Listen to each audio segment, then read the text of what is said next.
সামনে যে মুরগিটিকে দেখছেন, দেখুন সবার আগে এসে সে দাঁড়িয়ে পড়লো। তার আর সাহস হলো না এই জলটা পার করার। মোরগটাকে খেয়াল করে দেখুন, মোরগটা কিন্তু পেছন দিকে হাঁটবে।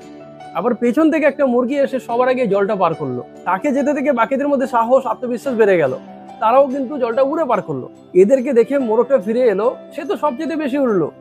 এই মোরগটার মধ্যে কিন্তু এই শক্তি অলরেডি ছিল, তারপরে সে ফিরে যাচ্ছিল তার আত্মবিশ্বাসের অভাবের জন্য। এদের চারজনকে জলটা পার করতে দেখার পরেও একটা মুরগি দেখুন, সে তারপরে কনফিউজ।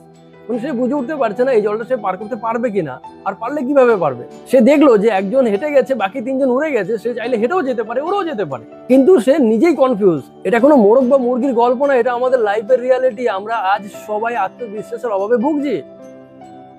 আত্মবিশ্বাসের অভাবে ভুগছি বলে আমরা আমাদের ভেতরে শক্তিকে খুঁজে পাচ্ছি না।